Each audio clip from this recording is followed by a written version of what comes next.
복에 대한 말씀 암송 기도와 암송 찬양. 예레미야서 18장 10절 말씀. 만일 그들이 나보기에 악한 것을 행하여 내 목소리를 청종하지 아니하면 내가 그에게 유익하게 하리라고 한 복에 대하여 뜻을 돌이키리라. 만일 그들이 나보기에 악한 것을 행하여 내 목소리를 정정하지 아니하면 내가 그에게 유익하게 하리라고 한 복에 대하여 뜻을 돌이키리라.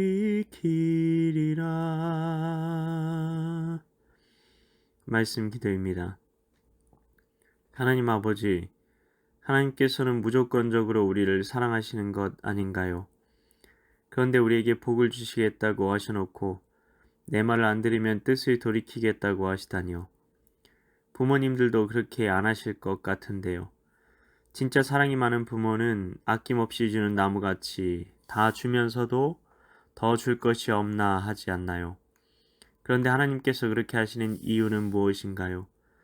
하나님께서는 예레미야 18장을 통해 그 유명한 토기장이의 비유를 말씀하십니다. 토기장이가 자기 손에서 진흙으로 만든 그릇이 터지니 그 진흙을 재료로 삼아 자기 뜻에 따라 다른 그릇을 만드는 겁니다. 이와 같은 진흙이 이스라엘 백성들이라는 겁니다. 하나님께서 어떤 나라를 멸하려고 하실 때 만일 그들이 악에서 돌이킨다면 하나님께서는 그 재앙에 대해 뜻을 돌이킨다고 말씀하셨습니다. 여기서 우리는 회개에 대해 알아야 할 것이 있습니다. 회개는 입으로만 하는 것도 생각으로만 하는 것도 아니라는 것입니다. 성경에서 입으로만 생각으로만 고민하고 자기 길을 갔던 대표적인 사람이 누구입니까? 부자 청년이었습니다. 그는 만몬이 그의 주인이었습니다. 그런데 그 주인을 버리고 하나님을 주인으로 고백하라는 예수님의 초대에 대해 그렇게 하는 게 좋다고 생각은 하지만 자기가 살던 그 길로 잠시 고민하다가 그냥 돌아가 버립니다. 우리는 아합왕의 이야기도 알고 있습니다. 아합왕은 어떠했나요? 아합은 어떤 선지자가 나타나서 했던 말 때문에 답답하고 고민하긴 했지만 이내 욕심의 눈이 멀게 되자 나봇의 포도원을 탐내게 되었고 그의 아내 이세벨의 사악한 간계에 의해 하나님의 사람 나봇은 죽임을 당하게 됩니다. 이때 엘리야 선지자가 나타나서 아합의 가문에 임할 하나님의 심판에 대해 선언했을 때 그는 이전의 선지자에게 보였던 반응과 다른 반응을 보입니다. 그가 비로소 악에서 돌이키려고 했다는 겁니다. 재를 뿌리고 옷을 찢고 굵은 베옷에 누우며 풀이 죽어서 하루 종일 다닙니다. 하나님께서는 행동의 변화를 보셔야 그것이 회개라고 받아주신다는 겁니다. 그래서 믿음과 행함은 분리되는 것이 아니라 하나입니다. 행함의 변함없는 믿음은 없습니다. 그런 믿음으로는 구원도 축복도 받지 못하는 겁니다. 그래서 하나님께서는 회개로서의 행함을 강조하고 계시는 겁니다. 그런데 회개는 중심에서 뉘우치는 것에서 시작되기에 회개는 믿음의 역사라고 말할 수 있습니다. 그러므로 참된 회개에는 믿음과 행동의 변화가 함께 나타나야 한다는 겁니다. 그러면 회개가 뭘 그리 중요하기에 이것 때문에 하나님께서 복을 거두기도 하시고 복을 주시기도 하는 겁니까? 인간이 그렇게 악하기 때문에 회개를 명하시는 겁니다. 그리고 절대악인 사탄이 너무나 위험하게 회개를 명하시는 겁니다. 우리가 아이들을 가르칠 때 위험한 것에 대해서는 뭐라고 가르칩니까? 너 칼을 만지지 않는 게 좋아. 베란다 창문 밖으로 고개 내밀지 않는 게 좋아. 이렇게 다정하게 말합니까?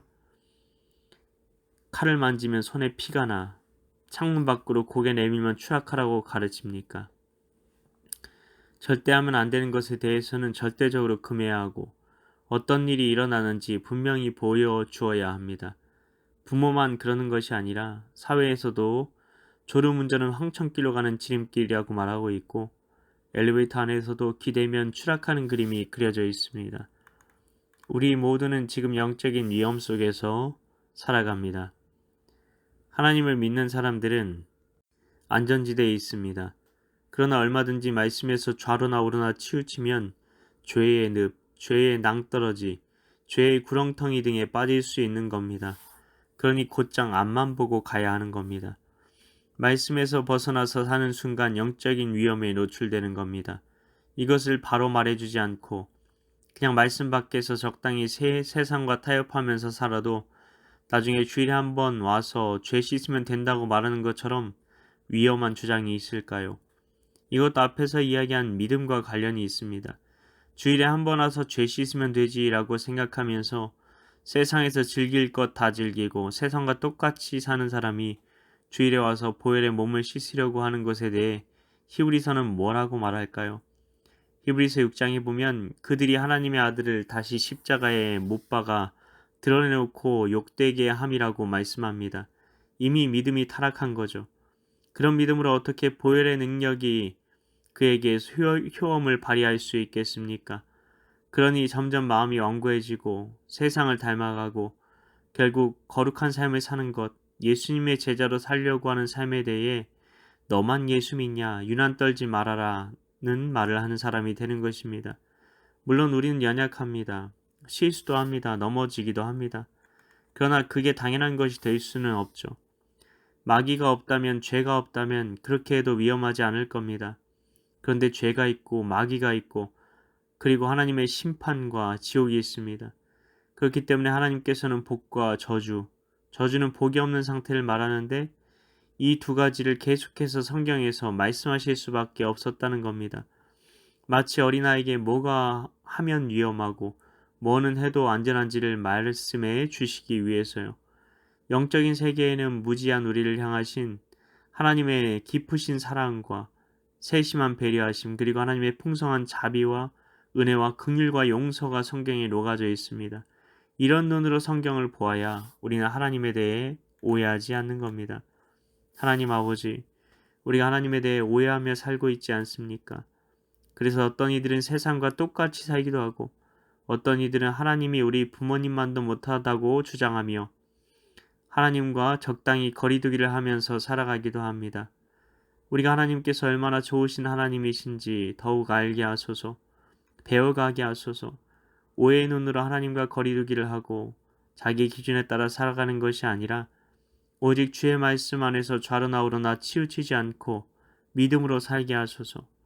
이를 위해 오늘도 말씀 암송 기도와 암송 찬양 가운데 나아가오니 성령으로 임하사 주님을 향한 신뢰로 가득한 오늘 하루를 살게 하옵소서. 믿고 감사드리오며 예수님 이름으로 기도하옵나이다. 아멘.